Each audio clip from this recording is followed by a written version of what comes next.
llegas con ese flow tan brutal y tu mirada incisiva me tiende a descontrolar. Tú fluyes, nena, eres como las guapas olas del mar. Me vuelves un poquito más payaso de lo normal. ¿Qué estás haciendo, nena, con este pobre humano? Si solo existes y parece que yo estoy flotando.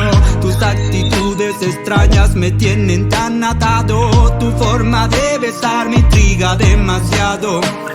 Eres como la mariposa más bonita que no vi, que vuela libre y parece que no quiere posar aquí. Pero mi amor, hoy mi capricho empieza a crecer por ti. No es obsesión, es deseo de comenzar a ser feliz. Eres la chispa que empezó a darme sentir. Hiciste de un cerillo un incendio en todo París. Mas no sabes lo que se siente tenerte que compartir, porque el mundo jamás podría perderse de algo así. Tú no sabes qué pienso desde que te conocí, pero ni el arte siquiera se me compara.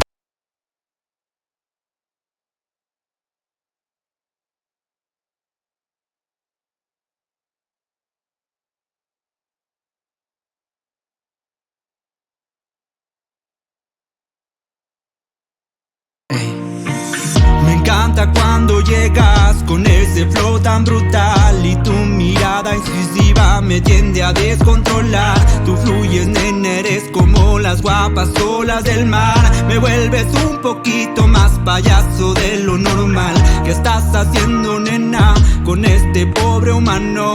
Si solo existes y parece que yo estoy flotando. Tus actitudes extrañas me tienen tan atado. Tu forma de besar me intriga demasiado.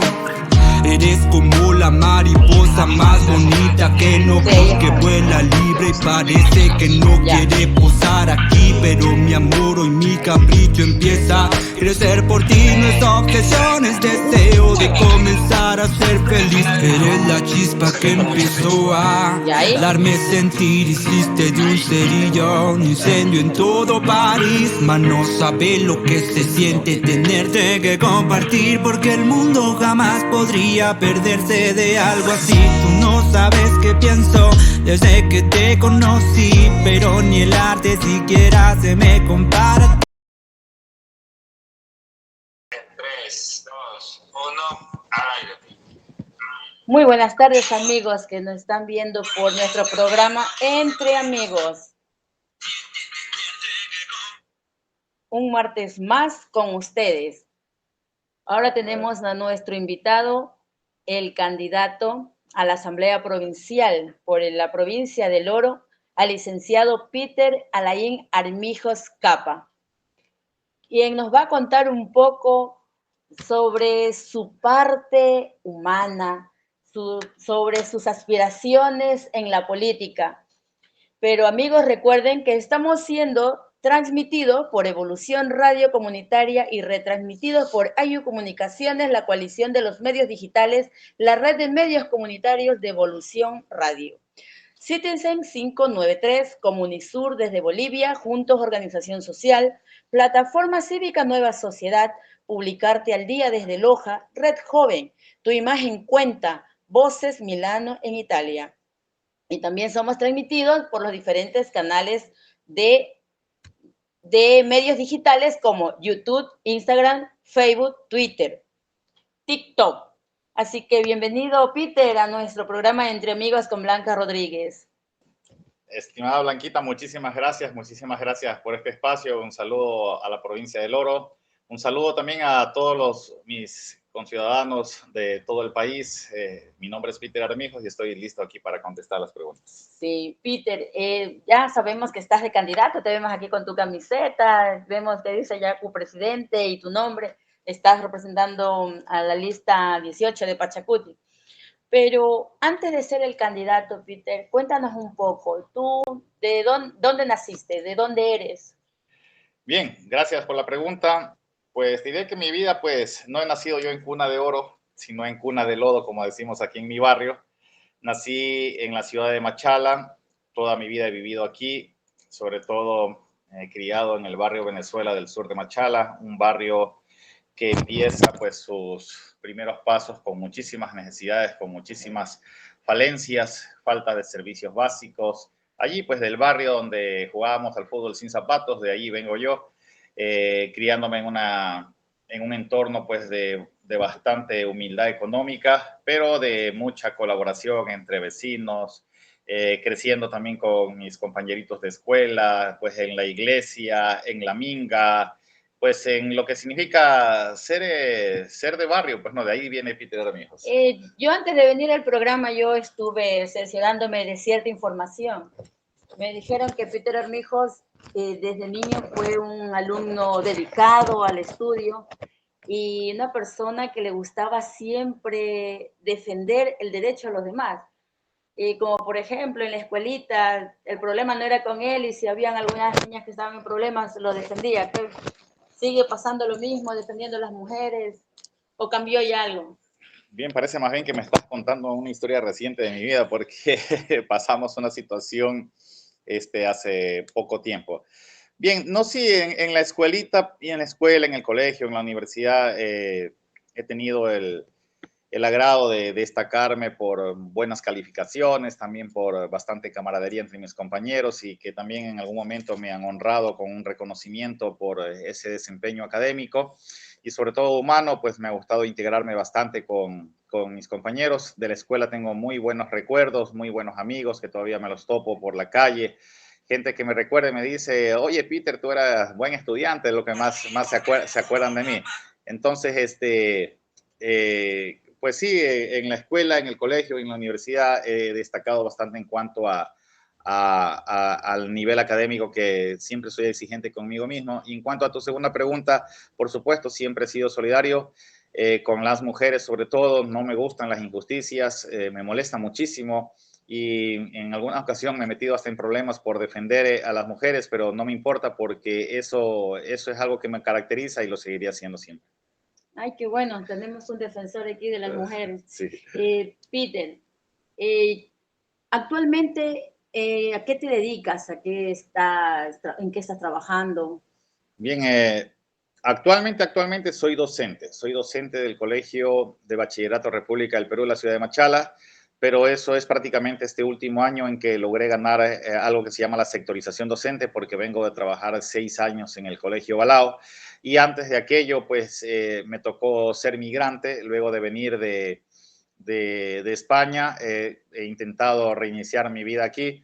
Y lo he logrado ganando el concurso Quiero Ser Maestro 3, también he trabajado en la empresa eléctrica, bueno, hemos hecho de todo un poco, pero actualmente regreso a mi ciudad donde nací como docente porque ya fui profesor en esta institución cuando se llamaba Colegio 23 de Abril y gracias a que he ganado un concurso, ahora pues estoy trabajando y muy gustoso porque ese colegio prácticamente lo vi nacer aquí cerca de mi domicilio, entonces tengo un sentido de pertenencia al Colegio República del Perú muy alto, muy comprometido con mi institución, pues y allí estamos trabajando. También soy técnico informático porque como soy profesor de informática, también doy servicio técnico de computadoras, cámaras, alarmas.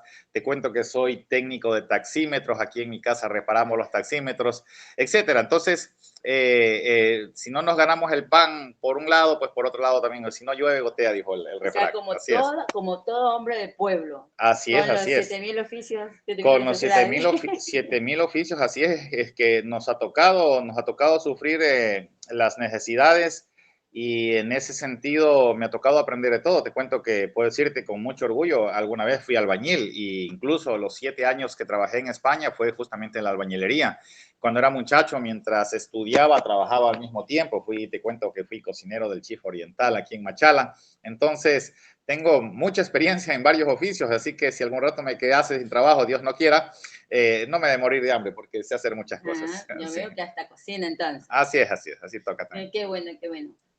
Entonces, como te escuché que decías que te fuiste, que eres inmigrante, saliste del país, o sea, fuiste tras del sueño, no fue americano, sino europeo. No necesariamente fue así. Yo siempre he dicho que nosotros podemos hacer patria en nuestro propio país. También he dicho que tú puedes crecer económicamente trabajando duro en cualquier lugar. Lamentablemente en aquella ocasión nosotros nos fuimos por un problema de salud de mi querida esposa, estuvimos allá el tiempo que requirió ella recuperar su salud y luego siempre lo tuve claro, yo tenía que regresar a mi país. Y más que todo, Blanquita, decirte que por más títulos que tú tengas en otros países no sirve de mucho esa titulación que tú tengas. Más allá tú eres albañil o trabajas en el campo, trabajas en los trabajos más duros y yo quería venir a rendir a mi país con la titulación que yo tengo. Entonces me siento totalmente contento de ser docente porque esa es mi vocación, la de compartir mis conocimientos con mis queridos estudiantes. Pero como docentes no son tan remunerados los docentes, Peter, pero, o sea, esa es vocación de enseñanza. Bueno, hay que mezclar dos cosas, ¿no? El tema de ser docente, yo tengo la comodidad de tener ya un nombramiento porque he ganado un concurso, el concurso Quiero ser maestro 3, ya eso me da una tranquilidad de recibir un sueldo todos los meses, pero por supuesto por encima de un sueldo está el tema de la vocación y yo prefiero estar allí en las aulas con mis queridos estudiantes, digo a veces de broma y en serio, torturándoles porque también soy bastante estricto como docente y ahí estamos trabajando, compartiendo los conocimientos con los chicos y sobre todo haciendo quedar bien primero la institución y luego la ciudad porque los chicos tienen que alguna vez migrar a la universidad y en ese sentido quiero que me hagan quedar bien, ¿no? O sea, tú ya estás formando estudiantes de los últimos años. Soy profesor de tercero de bachillerato, en segundo y tercero de bachillerato. Y como te decía, yo soy profesor de informática, doy una materia que es un poquito complicada. Los profesores se pelean por no dar esa materia, pero yo, en cambio, cuando llego a los colegios a trabajar, digo, a mí denme programación de sistemas porque yo soy programador, es mi primer título universitario que tengo, primer título de tercer nivel que tengo, soy programador de sistemas y eso va de la mano pues con lo que enseño en el colegio, que es informática en general, soporte técnico, todo lo que es relacionado con la informática.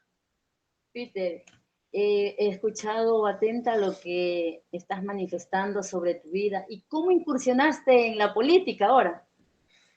Bien, a veces son coincidencias de la vida, ¿no? He tenido buenos amigos, amigos que también han estado inmersos en temas políticos. Alguna vez ya me invitaron, pero yo siempre dije, no, este tema de la política como que se ve un poquito oscuro, sucio, como que pierdes tu imagen. Entonces he evitado incursionar en política desde muchacho, a pesar que te cuento que a mis 17 años tuve la hermosa experiencia de viajar a la ciudad de Quito cuando yo era catequista de la iglesia del barrio Venezuela. Nos invitaron a la celebración de los 500 años de resistencia indígena y me quedé totalmente sorprendido de la capacidad de convocatoria de los hermanos indígenas. Eran ríos y ríos de gente que llegaron a Quito no a celebrar, sino prácticamente a protestar porque han sido 500 años de opresión prácticamente, ¿no? A los hermanos indígenas.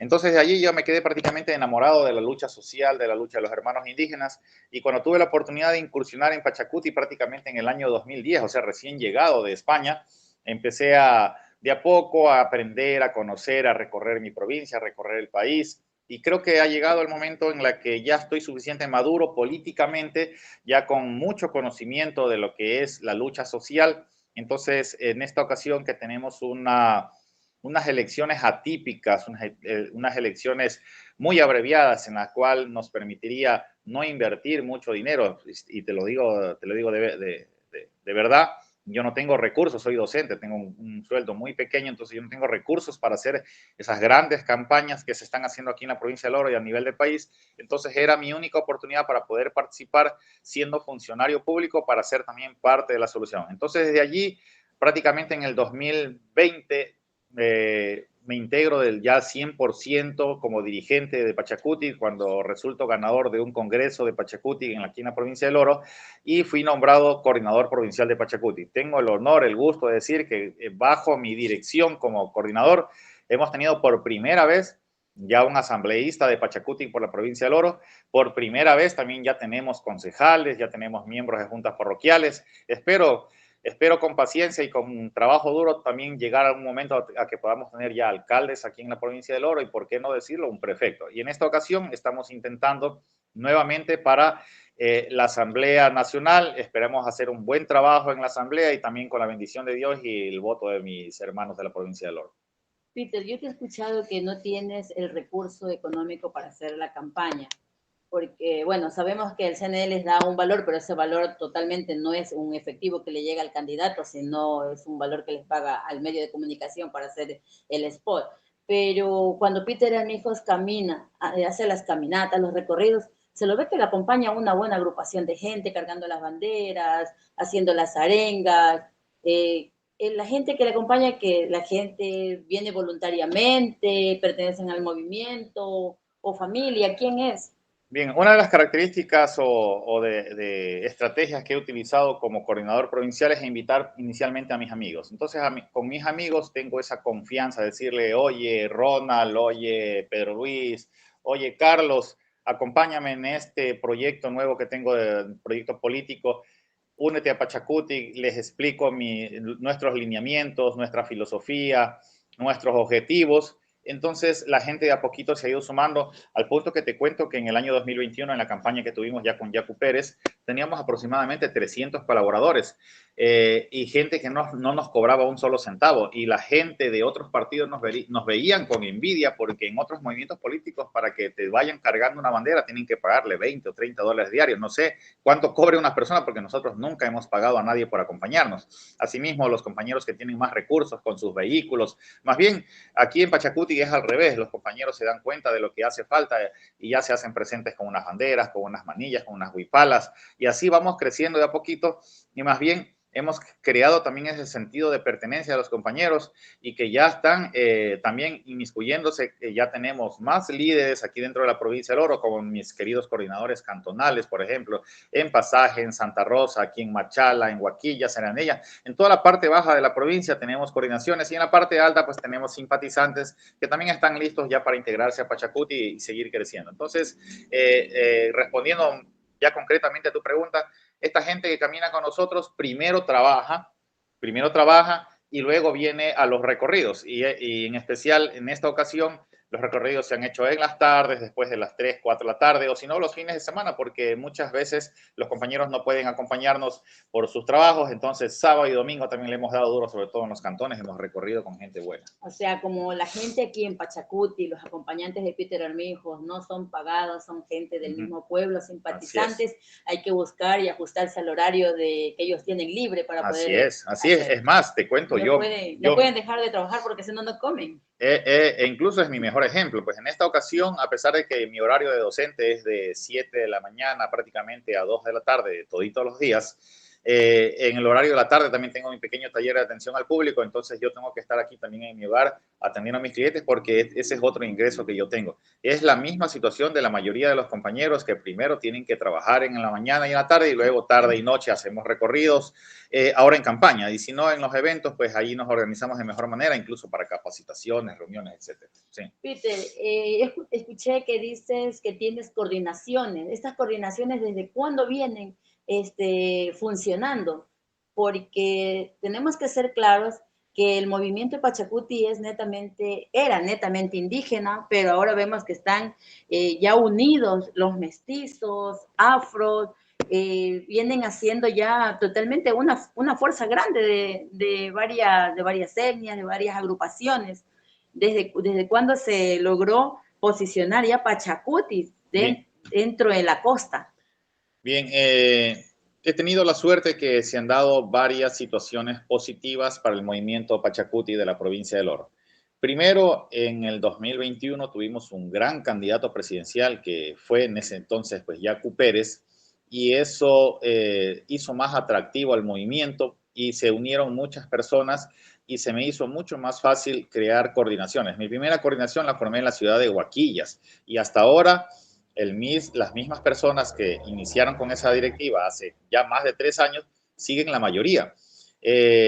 Luego en Arenillas, en Las Lajas, en Santa Rosa, en Machala, en El Guabo, hemos ido creando coordinaciones y te cuento que prácticamente en plena pandemia, prácticamente inicié mi proceso de coordinador en plena pandemia y nosotros no nos escondimos como muchas personas que sí tenían recursos y se escondieron bajo las paredes de su hogar. Nosotros no.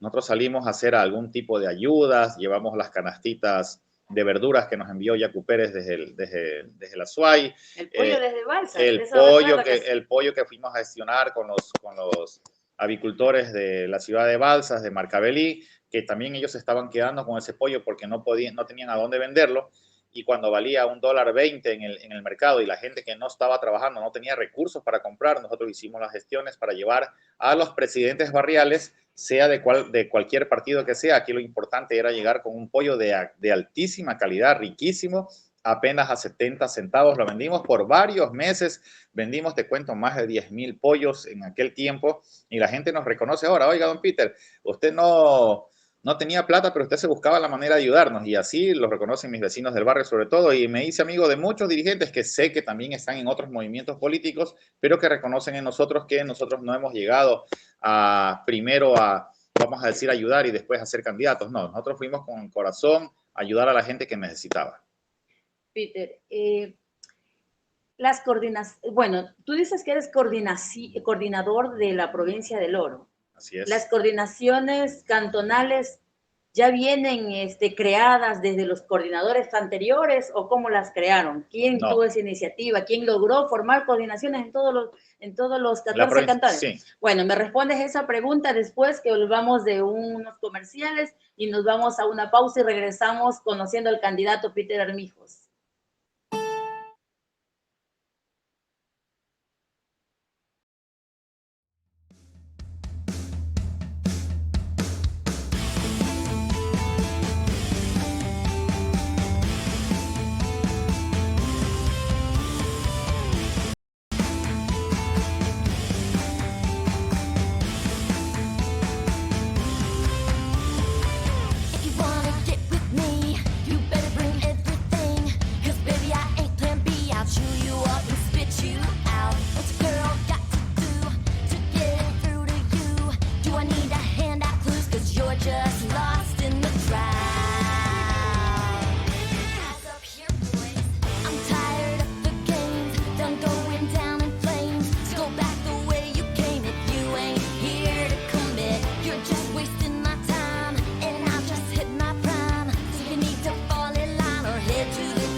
Bueno, amigos, si regresamos con los...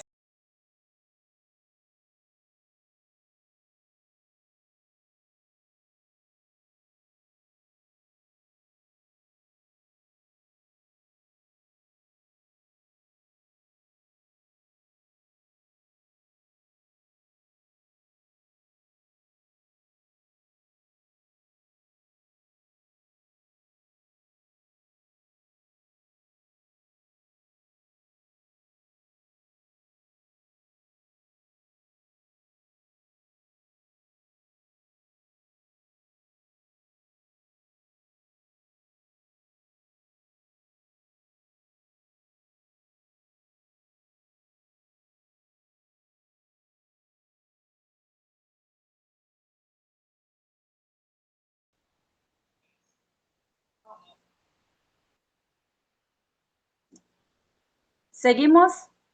Muy bien. Seguimos, amigos, con nuestro programa Entre Amigos, conociendo al candidato Peter Armijos Capa. Así que, Peter, ahora, cuéntanos cómo se formaron estas coordinaciones, y las coordinaciones cantonales, si fueron creadas por ti o creadas por los coordinadores anteriores. ¿Qué tan difícil se hizo? ¿O qué tan fácil fue ya?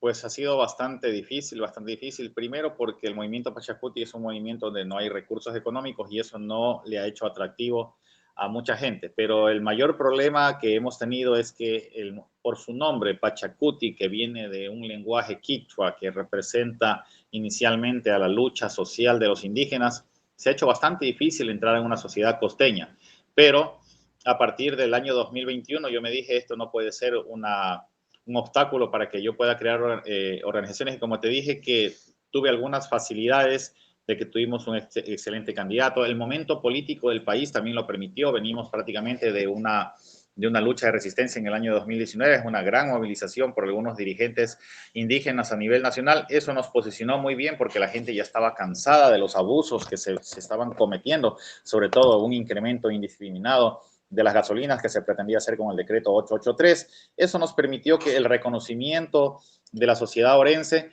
Entonces, mucha gente dijo, no, yo me sumo a Pachacuti por aquello, por esto otro, incluso por Peter Armijos, porque te cuento que, como te dije, tengo muchísimos amigos que me conocen de muchos años y dijeron, pues, contigo, Peter, sí vamos, y ahora mismo estoy rodeado en la estructura de Pachacuti de gente buena, de gente que me ha apoyado, que me ha impulsado, y que incluso permitieron que en esta ocasión sea yo el candidato, a sabiendas de que teníamos otras personas que estaban pugnando por ser candidato. Esa gente buena es la que me respalda y la que me ha impulsado. Desde allí llegué a tener 10 coordinaciones en toda la provincia. Lamentablemente, entre problemas internos, provinciales, nacionales, también nos ha afectado un poquito, pero por un tema más bien de falta de recursos nos ha sido difícil volver a recorrer la provincia para formar otras estructuras, pero estamos en ello. Terminamos esta campaña electoral, ganando o no ganando. Vamos a seguir impulsando a las coordinaciones cantonales para que en las próximas elecciones, o sea, en el año 2025, estemos mejor preparados. Peter, vamos a contestarle una pregunta a nuestra audiencia. Dice, ¿qué hará en la asamblea sobre el tema de seguridad? ¿Y qué opinión tiene del asesinato del candidato presidencial Fernando Villavicencio? Contestémosle a la amiga Marta Cecilia. Muy bien, gracias Marta por su pregunta. Definitivamente estaré a las órdenes para todas las iniciativas que permitan incrementar la seguridad a la ciudadanía. Puede ser con leyes más duras, puede ser impulsando al gobierno de turno para que se creen más cárceles de primer nivel, pero la solución final para mí no está en crear leyes más duras o cárceles de máxima seguridad. Eso podría ser una solución a corto plazo, pero a largo plazo no solventamos nada. Mira que en Estados Unidos tienen pena de muerte, tienen condenas acumuladas, tienen las cárceles más duras del mundo y sin embargo allí también hay organizaciones delictivas, también hay drogadicción, etcétera.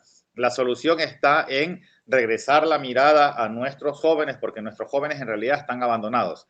No tienen oportunidades de estudiar, de ingresar a la universidad, no tienen oportunidades laborales y no tienen oportunidades de emprendimiento. ¿Por qué? Porque no pueden acceder a un crédito barato para poder devolver. Entonces, nuestros jóvenes, lamentablemente, al no tener qué hacer, están cayendo en las garras de la delincuencia. Y son esos jóvenes de los sectores donde existe más injusticia social, o sea, donde existe más pobreza, de donde se están nutriendo prácticamente las bandas delincuenciales con aquellos chicos. Son chicos buenos. Yo conversaba hace pocos días con un amigo que incluso es un gran amigo colombiano que ha ayudado aquí en Puerto Bolívar la formación de jóvenes para clubes de fútbol, campeonatos, y ahora me cuenta él con mucha pena que esos niños que él los vio crecer en Puerto Bolívar, ahora estos chicos están siendo parte de estas bandas famosísimas aquí en nuestro país. Entonces, primero, vamos a incrementar o vamos a hacer el tema de eliminar el acceso mediante un examen a las universidades, sino que vamos a hacer el tema de que se regrese a un preuniversitario para que los chicos tengan más oportunidades de estudiar la carrera que deseen. Vamos a hacer un análisis de cómo actualizar las fuentes de financiamiento a través de un proyecto de ley para que las universidades tengan otro financiamiento. Te recuerdo que en las universidades o el Fondo de Desarrollo Universitario y Politécnico fue creado más o menos en el año 1996, cuando apenas éramos 12 millones de habitantes. Esa realidad ya cambió, ahora somos 18 millones de habitantes y por supuesto la población estudiantil ha crecido muchísimo. ¿Qué es lo que tenemos que hacer? tenemos que actualizar ese Fondo de Desarrollo Universitario, ya no solo con el 10% del IVA, el 10% de los impuestos a consumos especiales, sino que también pueda nutrirse, por ejemplo, del petróleo, de la minería, de la producción en cada provincia. Podemos hacer algo diferente para que la universidad tenga más recursos. Lamentablemente, nuestras universidades, cada gobierno que llega, en vez de aumentarle el presupuesto, se lo están reduciendo. Y asimismo, hay que crear un proyecto de ley que permita actualizar la realidad de la universidad, o sea, que permita que los presupuestos sean actualizados a lo que necesita. Te cuento, por ejemplo, aquí en la provincia del Oro, la Universidad Técnica de Machala apenas da espacio para 1.500 cupos universitarios. Pero resulta que en la provincia del Oro, en el año 2023, se graduaron 8.845 estudiantes. Tenemos más de 7.000 estudiantes que no han podido ingresar en este año. Ahora imagínate, ven sumando todo lo que viene arrastrando desde el año 2010, más o menos, desde la nueva Constitución, todos los estudiantes que no han podido ingresar a la universidad. Tenemos una gran cantidad de jóvenes y en especial hombres. Ojo con este dato. La mayoría de los varones no tienen acceso a la universidad. Entonces, actualicemos estas dos cuestiones. Primero, la fuente de financiamiento y segundo, la nueva realidad de la universidad para que la universidad le diga al gobierno, a ver, nosotros necesitamos tanto de presupuesto para poder atender, si no al 100%, por lo menos digamos que en los próximos 4 años, considerando el tema de la inestabilidad económica, por lo menos atendamos al 50% de los estudiantes.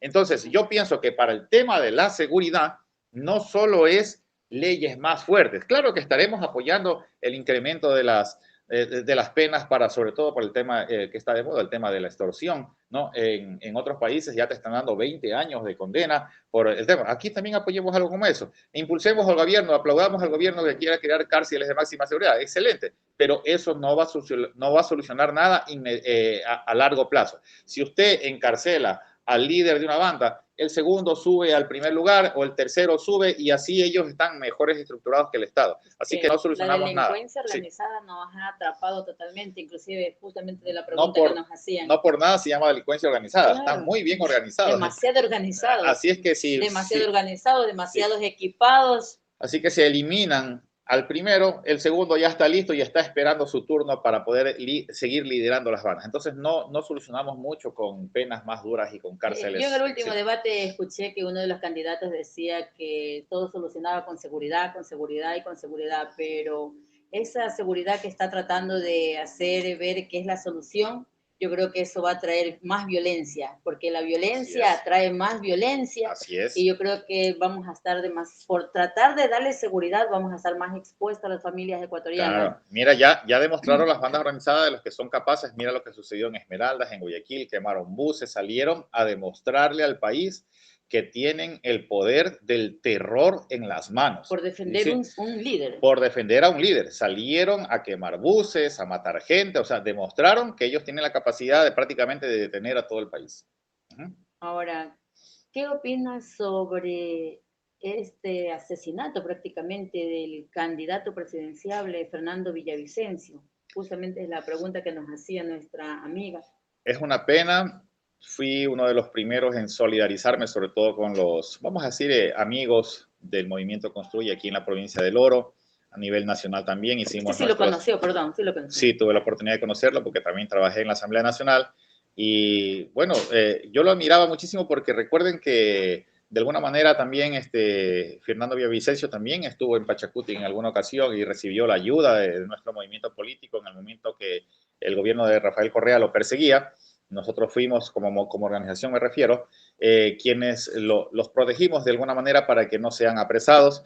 Y sobre todo mi admiración porque era una persona, como él mismo lo decía, era uno de los pocos valientes que se atrevió a denunciar la corrupción. Y gracias a las denuncias de él, ahora hay algunos resultados. Entonces, la verdad que cuando me enteré de la noticia, te lo digo, Blanquita, con toda sinceridad, hasta me dio ganas de llorar. Tenía una cosa aquí en la garganta, en el pecho, que me cogió tan feo, porque es un ser humano que deja a su esposa, a sus hijas, sus familiares prácticamente en el dolor. Y ahora mismo en una organización política que tenía un buen proyecto, puedo decir que un buen proyecto, y prácticamente se quedan huérfanos también de un gran líder político y que hacía vamos a decir, un sobrepeso prácticamente a lo que es la clase política tradicional del país. Así que totalmente consternados, pero también nos queda claro el mensaje, ¿no? Que aquellas personas que se metan con los sectores de poder, con los sectores que están también atrás de los delincuentes, también pueden ser víctimas de lo que le sucedió a Fernando Villavicencio. Totalmente triste por esta situación. Últimamente con lo suscitado de este candidato pues, que falleció en las manos de la delincuencia organizada prácticamente, se ha visto que varios de las personas que se atrevieron a denunciar a ciertos grupos políticos o a ciertas agrupaciones han terminado con el mismo fin del candidato. ¿Será una coincidencia o será que algo está dirigido en contra de los que denuncian? Bien, y no podemos hacer nada porque estamos presos de esa misma delincuencia. Bueno, a atreverse a imaginarnos quiénes son los verdaderos culpables de todo lo que está pasando aquí es bastante difícil porque yo pienso que ha sido la suma de muchos errores que han cometido los gobiernos anteriores y ahora mismo no sabemos si fueron un sector político que le convenía que no esté Fernando Villavicencio en la carrera por la presidencia o simplemente la delincuencia que él también se atrevió a denunciar y que él los estaba mencionando día a día. O sea que yo no me atrevería a decir quién es el culpable, pero yo sí me atrevería a decir que lo que estamos viviendo en el país es la suma de varios errores que ha cometido los gobiernos durante los últimos 15 años. Por mencionarte algo, si antes tú viajabas por las carreteras del país, era muy común encontrarte con controles militares en todo el país, en especial aquí en la provincia del Oro. Si tú viajabas a Piñas, a la altura de la avanzada, un poquito más adelante, allá había un control militar. Si viajabas a Cuenca, un poquito más allá de la Cocha, había un control militar. Si viajabas a Tenguel, allí había un cuartel militar. Pero vino un gobierno nefasto que eliminó todos los controles militares. Eliminó todos los controles militares. Entonces, eso ahora ha permitido que los delincuentes viajen por toda la provincia, por todo el país, sin ningún tipo de control. Seguro sí, de que no le va a pasar nada. Otro error que se cometió, y eso sí me da mucho coraje de saber que esta persona que estableció la ciudadanía universal en el país, sin considerar que tenemos la dolarización de alguna manera nos dio una estabilidad económica al país y eso iba a traer necesariamente a otros vecinos, a otros migrantes de otros países, pero no todos son gente buena.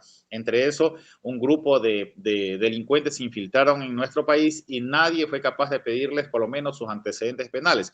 ¿Por qué digo que me da coraje? Porque sale sacando pecho en la televisión diciendo nosotros fuimos quienes eliminamos el tema del requisito de antecedentes penales. Eso nos está costando caro. Ahora mismo, ¿quiénes asesinaron a Fernando Villavicencio? Los 6 detenidos, todos con antecedentes penales. Entonces, imagínate. Y extranjeros. Entonces, es algo terrible. Otra de las situaciones que nos ha llevado a donde estamos, y eso tengo que hacerlo enfático, no es una tabla de consumo. La gente está equivocada a decir que la tabla es de consumo.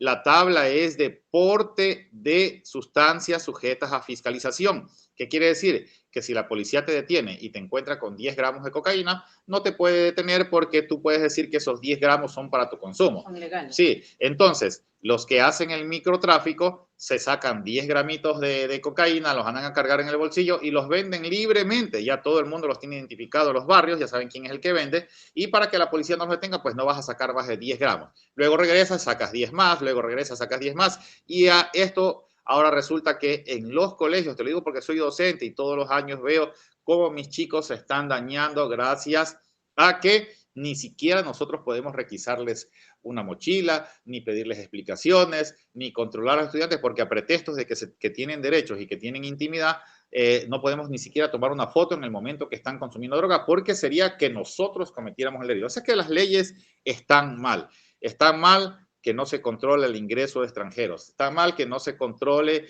que la gente pueda consumir o portar droga en las calles. Eso no puede permitirse. Entonces, hemos cometido muchos errores. Y uno de los más grandes errores, discúlpame, pero a pesar de que soy una persona de izquierdas, pero ahora me doy cuenta que a pretexto de la gran soberanía, que no permitimos que extranjeros violen nuestro suelo patrio, resulta que ahora los que están violando el suelo patrio son los delincuentes. Permitieron la salida de Manta y está establecido en la Constitución y ahora ya estamos extrañando esa base militar norteamericana en Manta. ¿Por qué? ¿Por qué extrañamos? Porque nosotros no somos capaces ni siquiera de mantener activo un radar. Un radar que lo teníamos allí en Manabí fue dinamitado, fue boicoteado y el gobierno ha sido tan inútil que no ha sido capaz de reparar y por lo menos de controlar el espacio aéreo, porque estas narcoavionetas aterrizan en donde sea. Ya mismo las vamos a ver aterrizar hasta en las calles de las ciudades. Totalmente desamparados por este gobierno. Al menos este último gobierno ha sido lo más nefasto que hemos podido vivir nosotros. Peter, ¿cuál va a ser tu bandera de lucha llegando a la Asamblea? Lo principal, porque van a haber proyectos prioritarios. ¿Cuál va a ser esa bandera de lucha? Mira, a sabiendas de que solo tenemos prácticamente 1 año y medio de gestión, a sabiendas de que el primer mes se va a llevar en organizar las comisiones, las autoridades, nosotros pretendemos ir con 3 propuestas principales. La primera, vamos a eliminar el examen de acceso a la universidad. No vamos a permitir que las universidades sigan rechazando a nuestros queridos estudiantes. En 2 horas les dicen que no sirven para una carrera universitaria y en el mejor de los casos los envían a otras provincias a una carrera universitaria que probablemente no les guste. Eso no puede seguir sucediendo.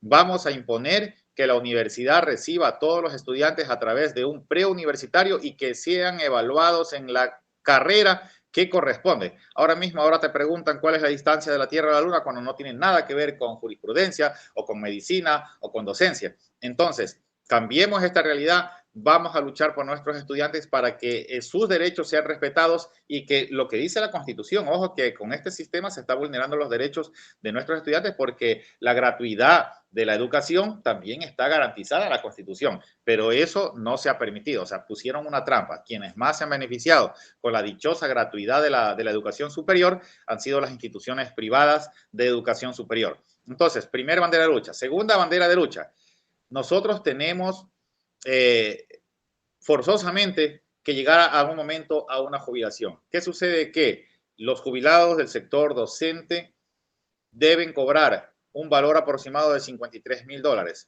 Muchos con mucha ansia llegan a esa edad de los 60 años para poder cobrar ese dinerito, para poder muchos recuperar su salud, para poder invertir en su hogar, para poder invertir en algún nuevo emprendimiento, simplemente para pagarle la carrera universitaria a sus hijos.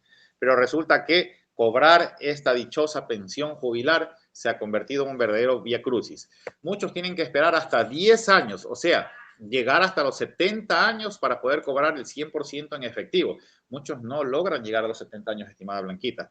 Y los que cobran anticipadamente entre comillas, porque debería reconocérseles inmediatamente. Los que cobran antes de los 70 años les pagan en bonos. Cuando tú vas al Banco de Guayaquil te pagan con un castigo de hasta el 50%. ¿Qué quiere decir? Que de los $53,000 apenas recibirías un poco más de $26,000. Eso es un acto de... ¿Y solo el Banco de Guayaquil o cualquier otro banco también puede pagar los bonos? Lo que pasa es que no hay otras instituciones financieras que reciban esos bonos. Antes lo hacía el IES, pero ya sabemos lo que está pasando con el IES. El IES está totalmente en bancarrota, ya no puede. Antes el IES cobraba hasta el 15% de castigo, que resultaba de alguna manera un beneficio para nuestro IES también. Y alguien podría decir, bueno, el 15% lo puedo sacrificar, pero no puede ser que nuestros queridos jubilados tengan que cobrar su compensación jubilar en simple papeles, tienen que dársele en efectivo. Entonces, ¿qué te parece si establecemos un proyecto de ley que se le dé máximo, ya considerando la torpeza y la burocracia del gobierno,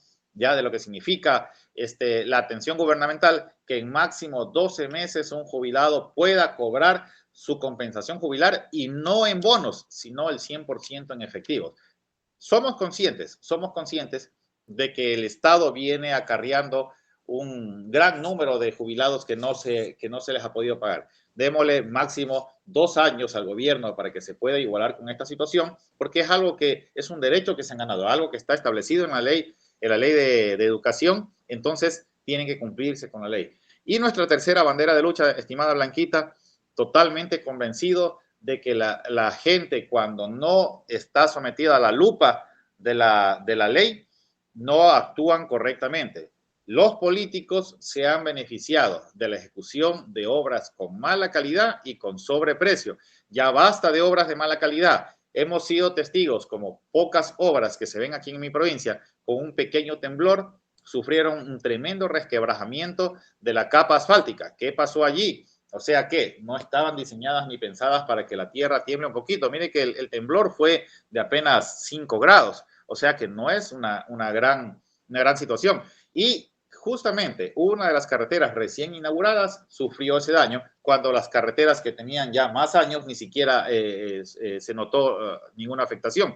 Entonces, ¿qué sucedió allí? Que no hubo la fiscalización previa, que en esa obra ya hay denuncias de sobreprecios, en algunas obras a nivel provincial y sobre todo también para los gobiernos locales que están ejecutando obras y que es un vox populi prácticamente el tema de las comisiones, del lleva y trae. Entonces vamos a estar atentos a que la fiscalización siempre esté presente. O sea, que en el momento que los funcionarios públicos sepan que el asambleísta les está controlando, vamos a tener una mejor atención. Si no, mira lo que sucede, Blanquita.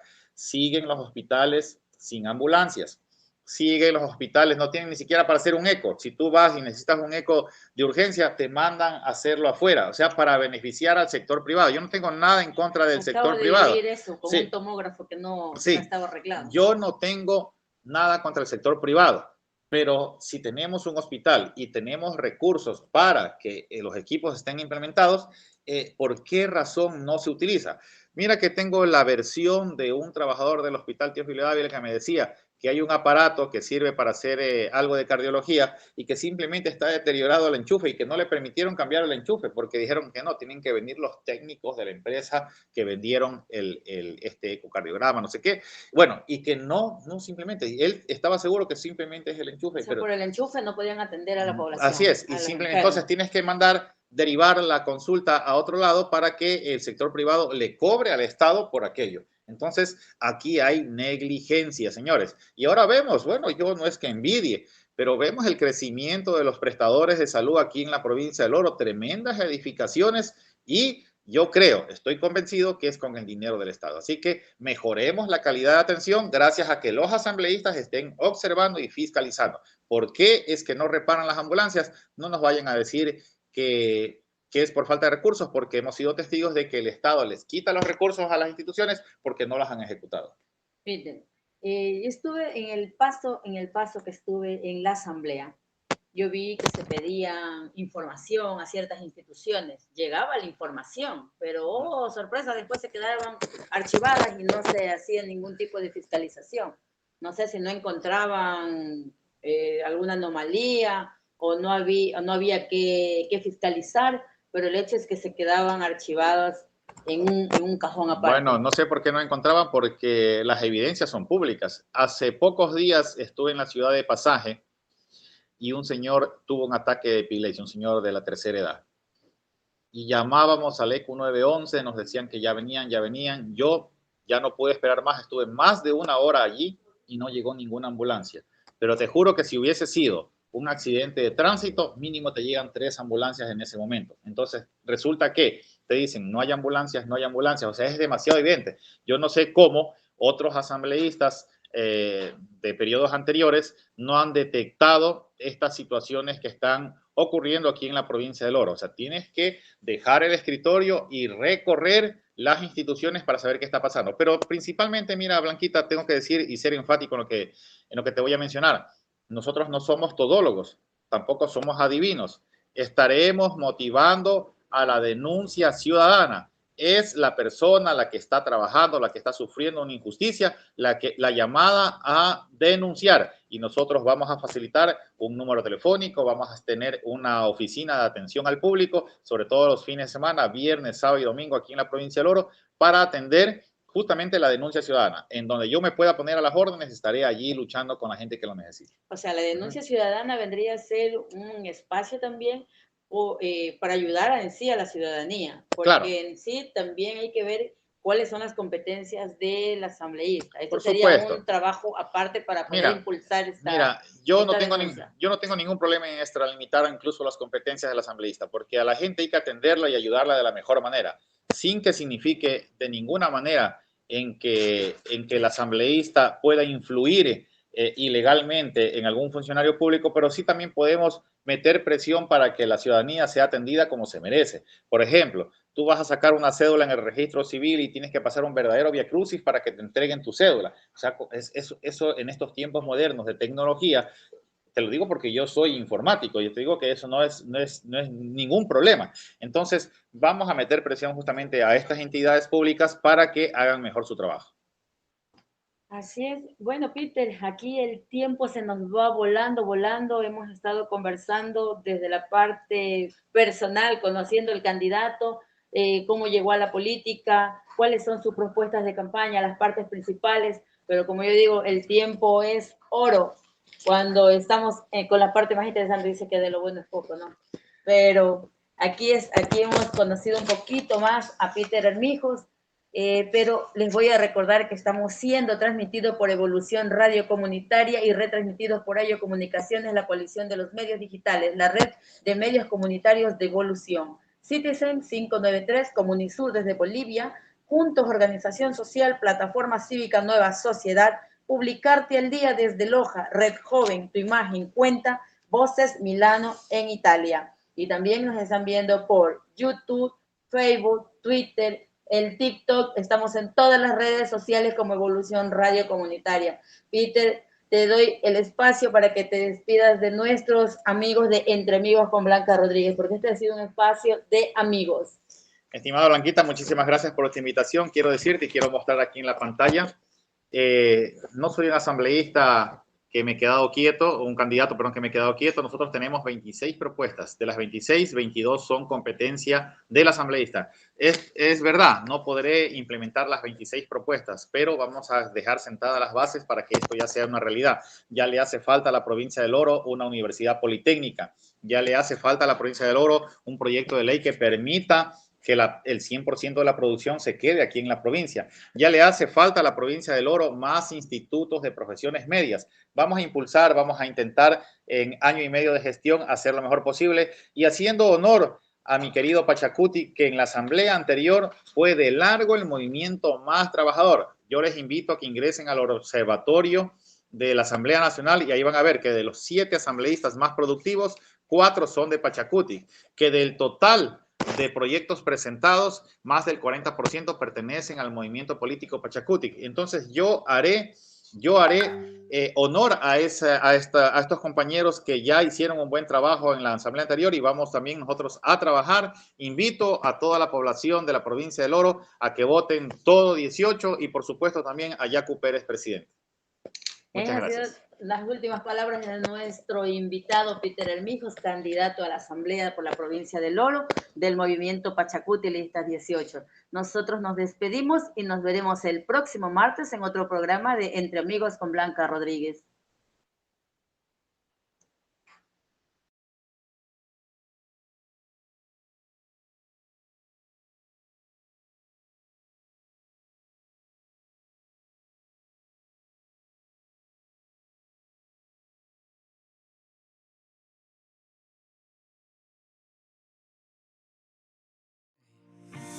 Me encanta cuando llegas con ese flow tan brutal y tu mirada incisiva me tiende a descontrolar. Tú fluyes, nene, eres como las guapas olas del mar. Me vuelves un poquito más payaso de lo normal. ¿Qué estás haciendo, nena, con este pobre humano? Si solo existes y parece que yo estoy flotando. Tus actitudes extrañas me tienen tan atado. Tu forma de besar me intriga demasiado. Eres como la mariposa más bonita que no vi, que vuela libre y parece que no quiere posar aquí. Pero mi amor, hoy mi capricho empieza a crecer por ti. No es obsesión, es deseo de comenzar a ser feliz. Eres la chispa que empezó a darme sentir. Hiciste de un cerillo un incendio en todo París. Mas no sabes lo que se siente tenerte que compartir, porque